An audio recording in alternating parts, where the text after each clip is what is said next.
So as I'm sitting here driving in traffic, I was reflecting on my past. And in my youth, I was severely mistreated, severely abused. And it was to the point where I just wanted to avoid any situation that would cause me pain. Avoided looking at people, avoided eye contact, avoided having to speak to anyone because I didn't want them to say or do anything that would hurt my feelings. I became so hypersensitive because of the abuse. I didn't used to be that way. I didn't start out that way. I started off very healthy. In fact, was quick to forgive anyone who did mistreat me. Was quick to forgive and just brush it off. I knew how to brush it off. But as time went on, and after the house fire, and my own family started treating me in a disdained way and asking me, am I still a human being because I was severely burned? And asking me, do I still eat human food like they eat human food? And things of that nature.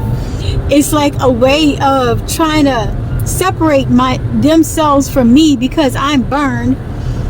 And then they didn't defend me when others picked on me or looked wrongly at me.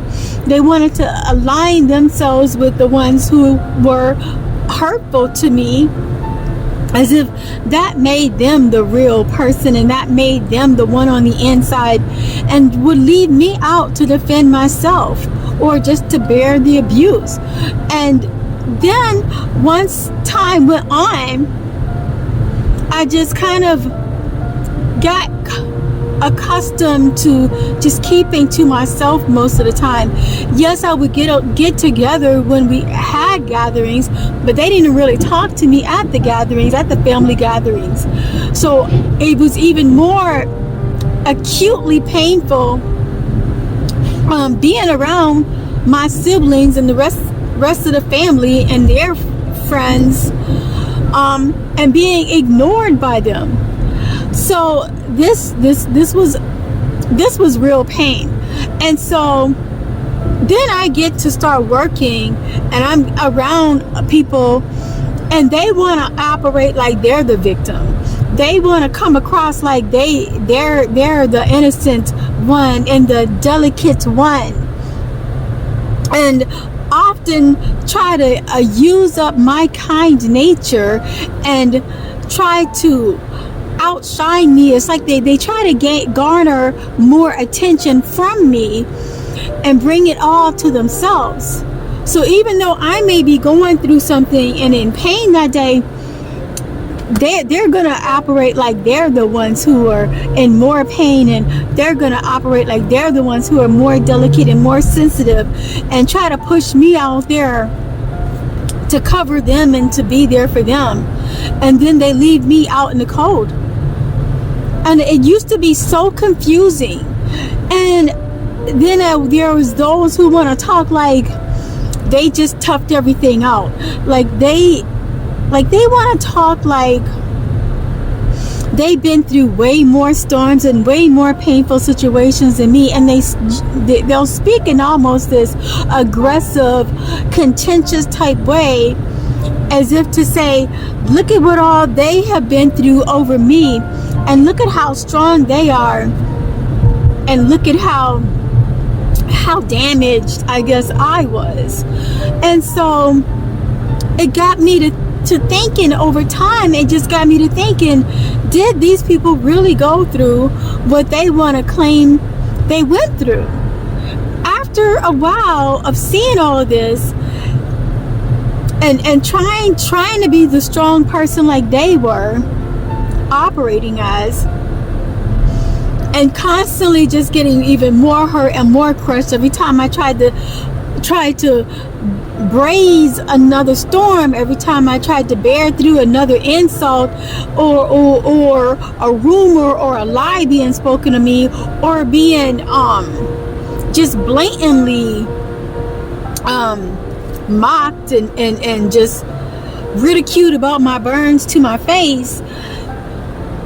It's like I'm trying to be this strong person like these people want to talk like they're so strong, trying to be strong like that, and it's impossible. It's like it's nearly killing me.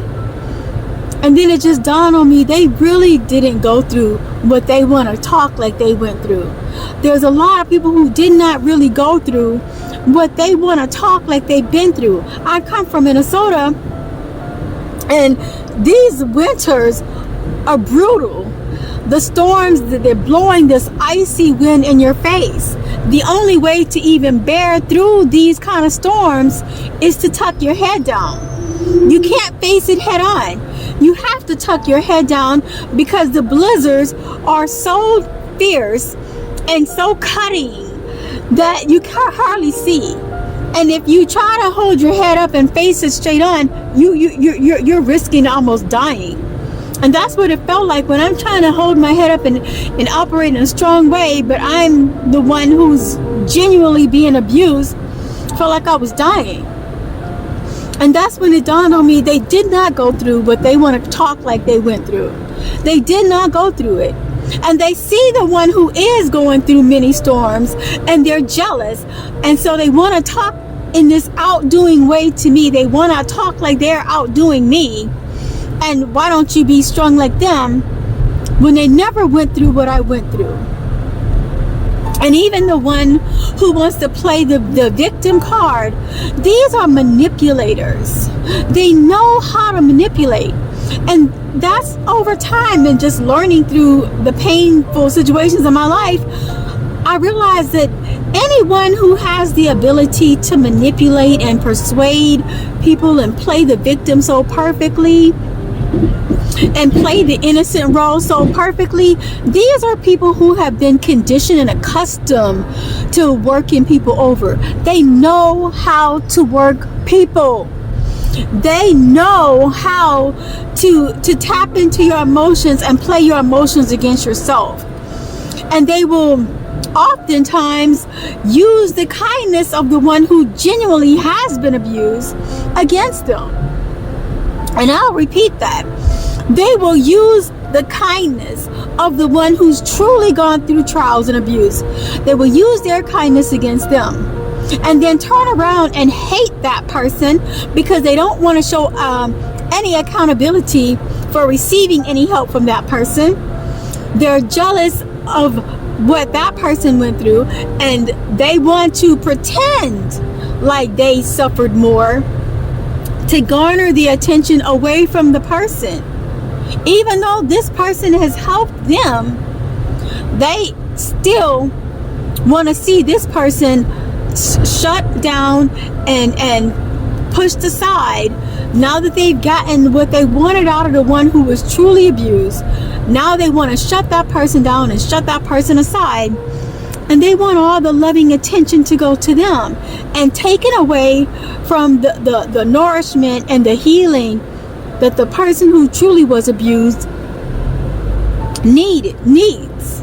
There are people who will strategically direct attention away from the one who genuinely needs it to themselves because they're selfish. They're just selfish, narcissistic, spirited people. And so what this does is it adds injury to the one who was genuinely abused. This adds injury, insult and injury to the one who is genuinely abused. I was feeling like, how come I'm not as strong? How come I'm not as strong?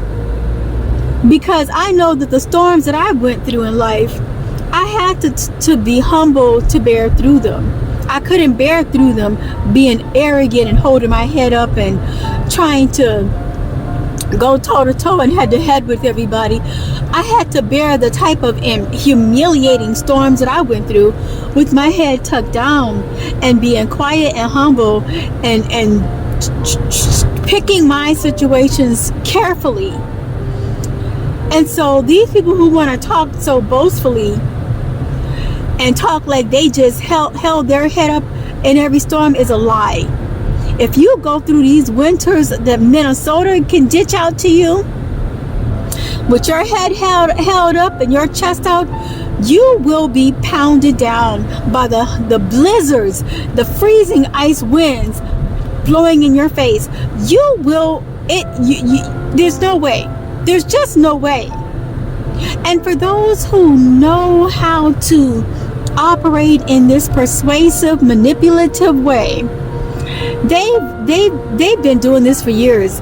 They've been working people over for years since they were children. And no, it's not that they were hurt and now they were never hurt in the way they want you to believe they were. They never had a chance to really deal with any pain because they knew just who and how to work over to buffer them from having to deal with anything on their own. So what I'm saying is that these people who want to play the victim, and they want to play the docile victim, and those who want to talk real big and puffed up, they're causing injury, insult, and injury to the one who genuinely was abused. Because now this person is thinking, well, how come they don't know how to be as strong, or how come when they try to seek help, it only brings more pain to them? It's because they don't have it in them to manipulate people who are genuinely abused, and it's been their lifestyle of being abused. First of all, they don't have it in them to manipulate somebody else. They've had to bear their own cross, bear their own burdens, and weather their own storms themselves. There was nobody for them to play the victim card to. There was nobody for them to play the innocent one to. The people just didn't care. The people that they were around, the people that I was around, didn't care. There was nobody for me to reach out to and ask for help. There was no help coming to me. I had to help myself. There was no help coming to a lot of people who were genuinely abused. There was no one that you could go to and play the innocent role to and get what you needed from that person. There was never that kind of a person in my life.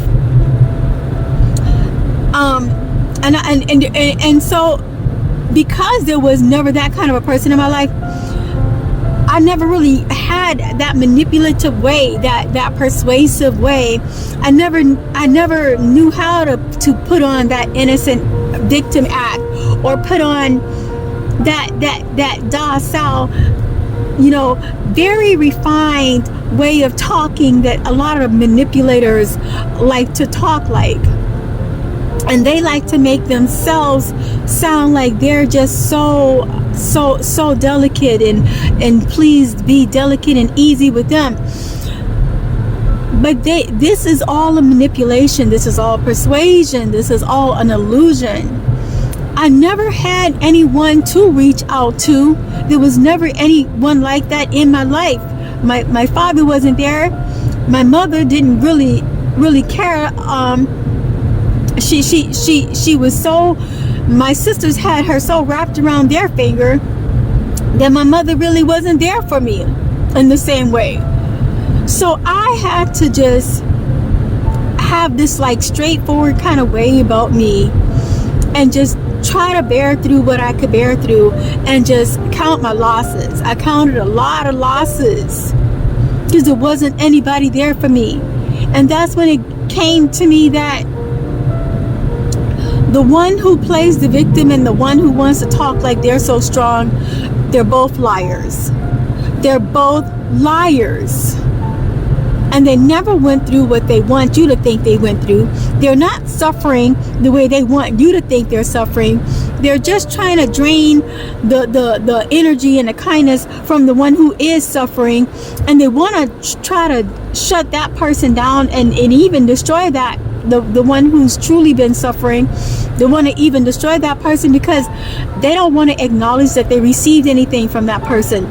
They don't want to take any accountability to show any appreciation to that person. They don't want to have to admit that that person is the one who truly has gone through something, and not them who want to fake like they did. And so just know that there's nothing wrong with you if you're not as strong as they want to tell you you ought to be. There's nothing wrong with you if you don't have that persuasive way to garner sympathy to yourself. There's nothing wrong with you. It's just that you are the one who was genuinely hurt, and the only one that's going to heal you is Christ Jesus. Is coming to Christ Jesus and praying for healing, seeking healing. I prayed years for the Lord to heal me, but I wanted it to be instant, but it was gradual. There's a process to healing. It's not going to just come instant when you've gone through years and years and years of severe abuse. It's not going to just come through one or two prayers. I wanted it to be instant, but it wasn't. It was a gradual healing because it was years and layers of pain. Then it took years and layers of unraveling that pain. Because if it was done all at once, if the band-aids was ripped off all at once, it would have really caused damage to me and even more harm to me. So little by little, I was healed and able to evolve and able to bear more things and deal with more things and have a sense of voice. For a long time, I didn't have a sense of voice. I spoke very softly. I was very nervous. I had a lot of anxious energy. I had just this way of just speaking very fast and wanting to get away from people because I didn't want to be hurt anymore. I didn't want them to say something the wrong way or in the wrong tone or operate in some hurtful way towards me, because I was just that damaged and just that hurt. But as I continue to pray for healing and continue to just live an isolated life, the healing started to really show. The effects of the healing started to really show. And next thing you know, things that was severely painful for me was less painful. I started to feel my voice coming back to me, and the ability to speak up for myself. That fear, that deep fear of speaking up for myself left me, and I had the ability and the courage to now speak up when I needed to speak up. There was nobody that spoke up for me. I had to just count a lot of losses and just forgive a lot of things and let a lot of things go, because there was nobody speaking up for me, and I barely had the strength to speak up for myself. And it's not cowardliness. It's when you're that severely abused, it shuts you down. It shuts your voice down. It shuts your system down. These were things that were too painful for me to speak about as they were happening. It was too shameful and painful for me to speak about. And yet, these other people were using up my kindness while I'm the one suffering way more than them, and didn't have no one to go to. They didn't even want to be there for me, but they wanted me to be there for them. But over time, as I continued to pray, I received the healing that I needed to be able to have the voice that I have now, and to be able to speak and share some of what I went through now, and to let you know there's nothing wrong with you if you don't have that ability to persuade anyone to care for you, or if you're not as strong as you see the other one operating as. Just know that you're operating as someone who's truly been abused, and these other people, they have not been abused as they want to make you believe. They didn't just recover overnight off something. They just never went through it in the first place. It's you who has to give yourself time to go through the process of healing and allow the layers of abuse to slowly come off of you as the Lord sees fit. And just know He is working on you, and He is healing you. And don't feel like you gotta rush it. Don't try to rush it. Just allow God to heal you at his own pace. Not everything is instant. Some things you need to go through the process with. And so God is healing you, but it may take some time. It depends on how long you've been in that suffering, how deep that abuse was, and severe that abuse was, how severe those storms was. It may take you a little bit longer to get to where you really want to be and have the voice and the strength that you really want to have than someone who may have gone through a shorter period of suffering. So just don't try to gauge yourself by what it seemed like how fast somebody else recovered or how strong somebody else is after they've gone through this and that. You don't know that they may have had more support behind the scenes than they let you know, and you're the one trying to tell yourself where you need to be further. No, you be where God, you just allow yourself to heal at your own pace, and just be where God is having you to be in that moment, and know that you're gonna come through. And you all be blessed, and I thank you for listening. Take care.